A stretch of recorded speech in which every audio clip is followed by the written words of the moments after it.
Washington, D.C. city workers painted the words Black Lives Matter in massive yellow letters right onto the streets of the American Capitol on Friday. The statement by City Hall is the latest rebuke to the White House amid demonstrations that have seen clashes between federal police and protesters.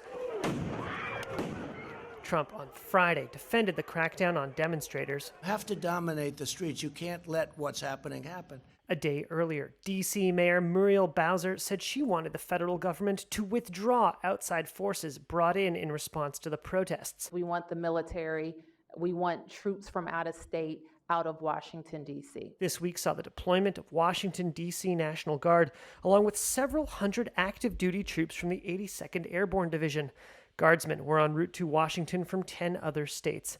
And protesters found themselves facing an array of other federal law enforcement agencies, including Customs and Border Protection, the Bureau of Prisons, and the Transportation Security Administration. Some of the officers wore uniforms with no discernible insignias, raising questions about their identity and mission.